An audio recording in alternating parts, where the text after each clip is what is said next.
Hi everyone, today we're going to learn how to solve equations involving rational expressions.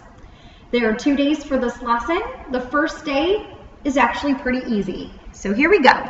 I want you guys to start off with a warm-up where I want you to solve these 2 equations that are going to resemble the type of equations that we're going to be solving. So I want you to solve 10 over x is equal to 8 over 56. So I guess I'm just going to give you one problem for today. And in order to solve x, we know that we've always used cross product. So we would multiply 8 times x to get 8x, and 10 times 56 to get 560. And now I'm going to divide both sides by 8, and I'm going to find that x is equal to 70. And this is the type of equation that we're going to be solving for this type of for this lesson. So what I just used here was cross product or cross multiplying.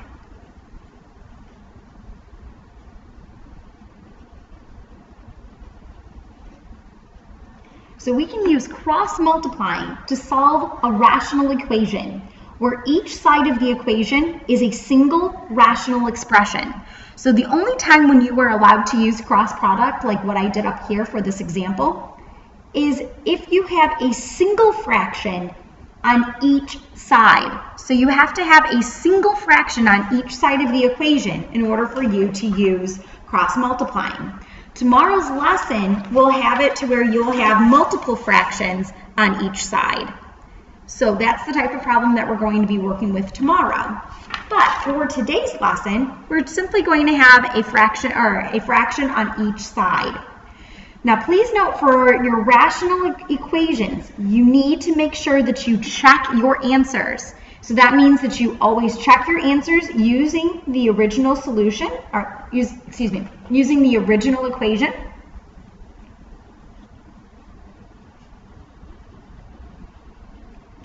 And you'll know if you have extraneous solutions if your denominator is equal to 0. So if you notice that your denominator is equal to 0, then that means that you have an extraneous solution. So that's what we're going to be checking for. All right. I'm sorry. So let me write here. You're going to use the original equation to check, and then if your denominator is equal to 0, then this means that you have an extraneous solution.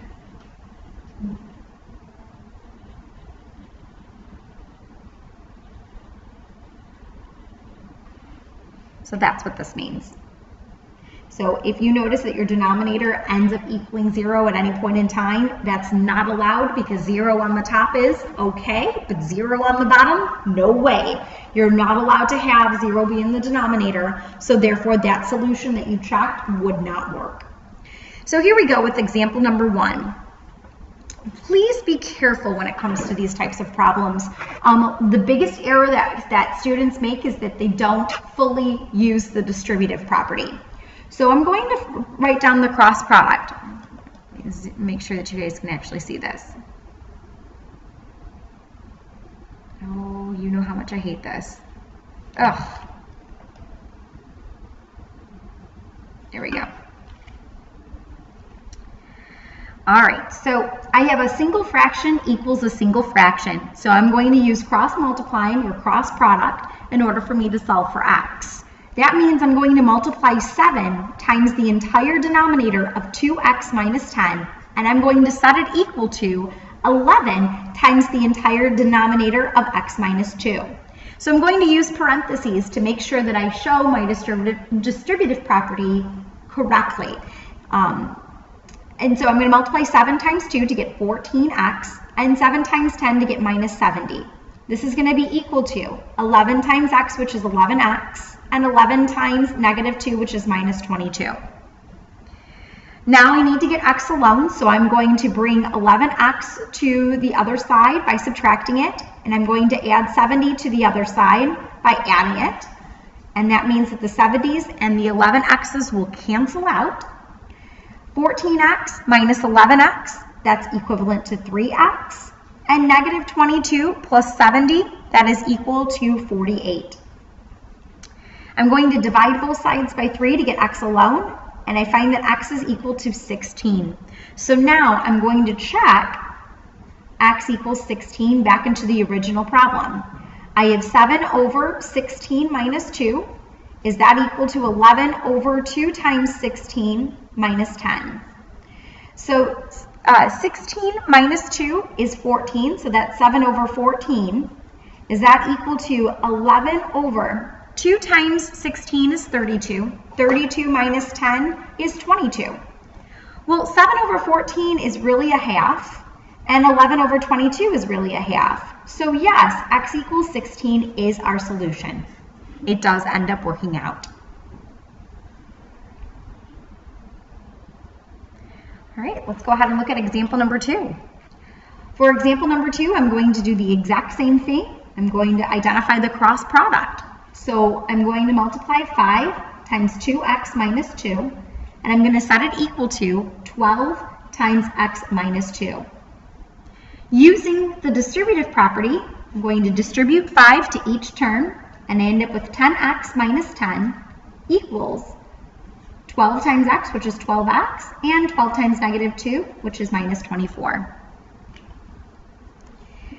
Now I'm going to get x alone by subtracting, or bring x to one side and bring all my constants to the other by subtracting 10x on each side, and I'm going to add 24 to the other side. The 10x's cancel out, the 24's cancel out, and I am left with 14 is equal to 2x. I'm going to divide both sides by 2, and I find that x is equal to 7. So now I'm going to check my answer to verify that x equals 7 does work. So I'm going to check x equals 7 by substituting 7 back into the original problem. So I have 5 over 7 minus 2, and I'm going to ask myself, is that equal to 12 over 2 times 7 minus 2? Well, 7 minus 2 is 5, so I end up with 5 over 5. Is that equal to 12 over 2 times 7 is 14. 14 minus 2 is 12. Well, 5 over 5 is 1, and 12 over 12 is 1, so it does end up working out. If you get to the point to where you can clearly see that the solution that you checked does work, you do not need to go to the next step. So you just need to show enough, or substitute enough and simplify enough to show that you understand that your value does work. So if you're looking for ways to make your process shorter, that's a way to do that. All right, for example number 3 and example number 4, I want you guys to go ahead and try that one on your own, pause the video, and then come back to see how well you did.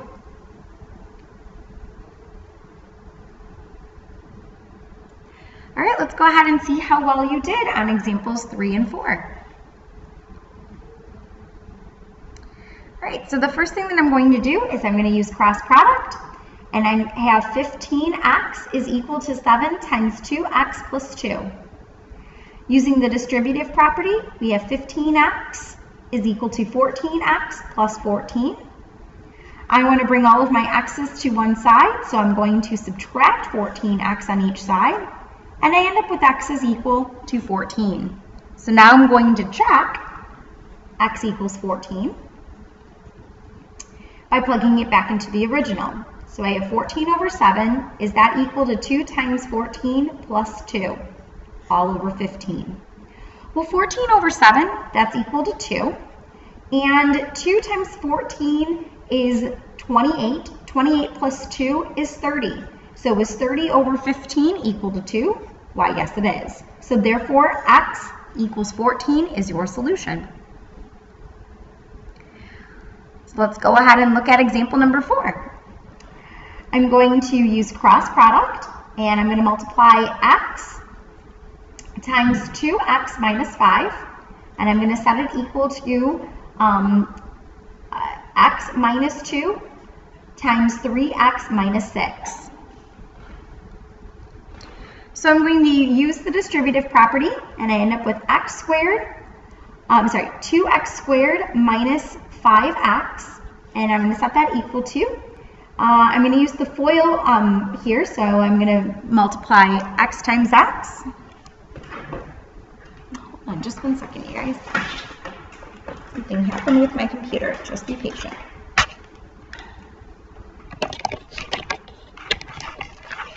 Here we go. All right, anyways, so I'm going to use FOIL, and when I FOIL, I'm going to multiply x times 3x to get 3x squared, x times minus 6 to get minus 6x, negative 2 times 3 to get minus 6x, and negative 2 times negative 6 to get plus 12. I'm going to combine my like terms, so I have 2x squared minus 5x, and I'm going to set that equal to 3x squared. Combining my like terms, it's minus 12x plus 12. Now at this step, this is a quadratic equation, so I strongly recommend that whenever you're trying to make this equation equal 0, try to make sure that your leading term is positive. So that means that since 3x squared is larger than 2x squared, I'm going to bring all of my terms over to the side where 3x squared is, and that will make my leading term positive. And since this is a quadratic equation, I want to make sure that my quadratic equation is equal to 0.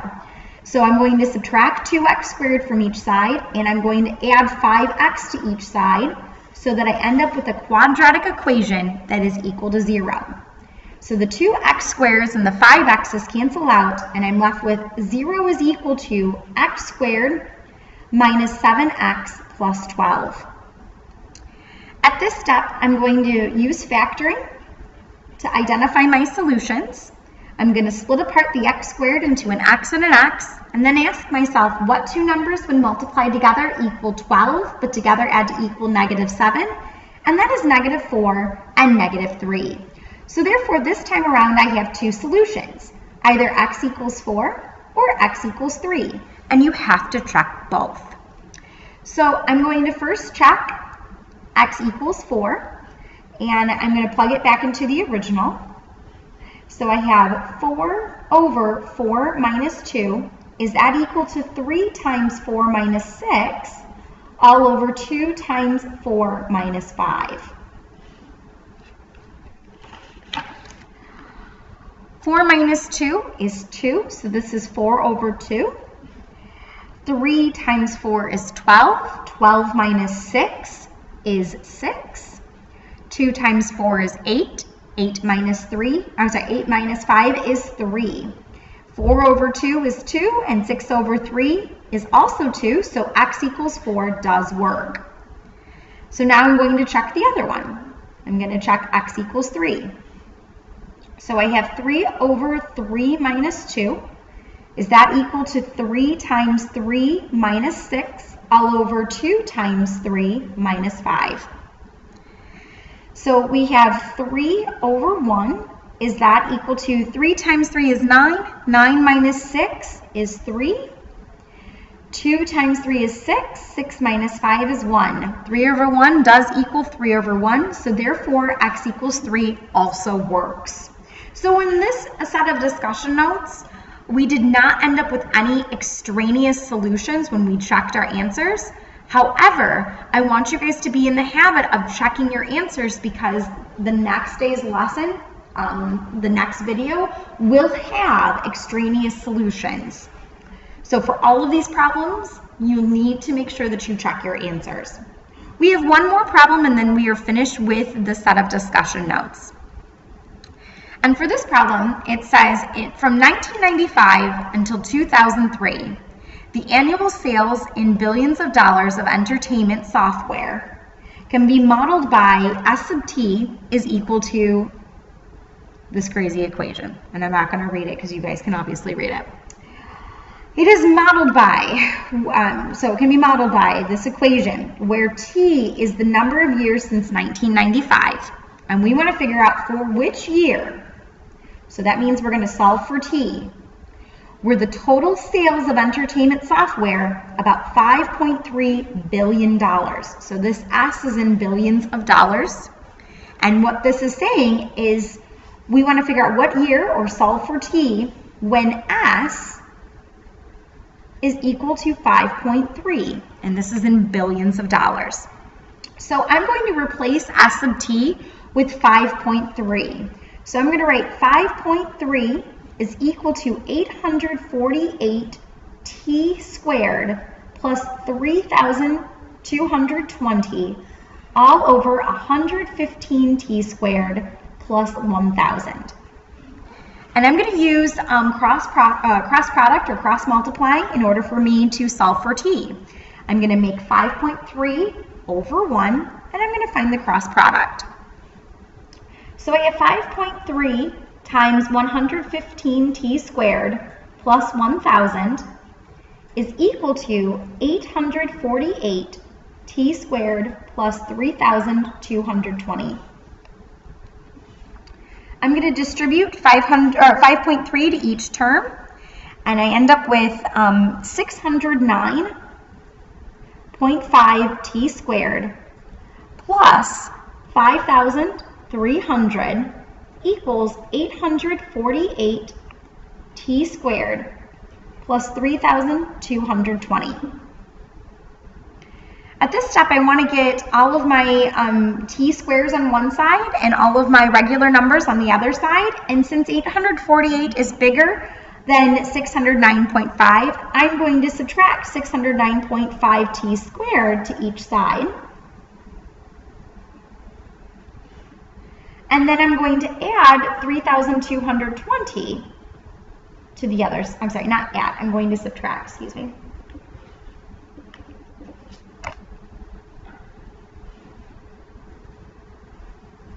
From each side. And I'm going to write my answer up here.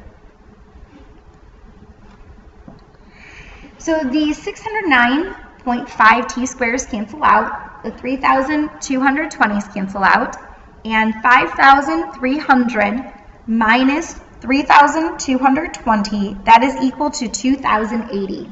So we have 2,080 is equal to 848 minus 609.5 is equal to 238.5 t squared.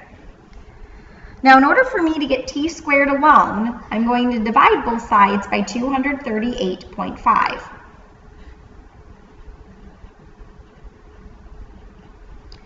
So I have 2,080 divided by 238.5 equals t squared.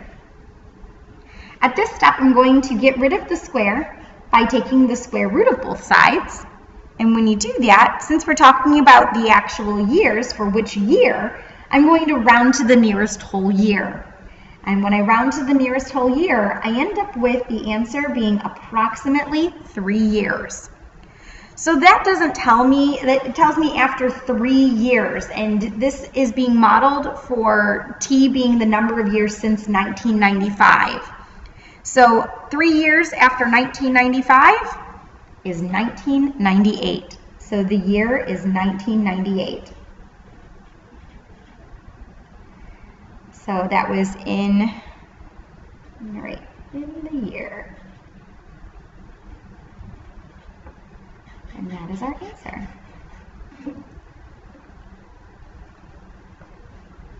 So once again, this method of using cross product only works if you have a single fraction equals a single fraction. If you do not have a single fraction equals a single fraction, then that makes things a little bit more complicated, and that leads into what the next lesson will be. If you have any questions over anything, please feel free to email me. Otherwise, I will see you tomorrow, and I hope you have a wonderful day.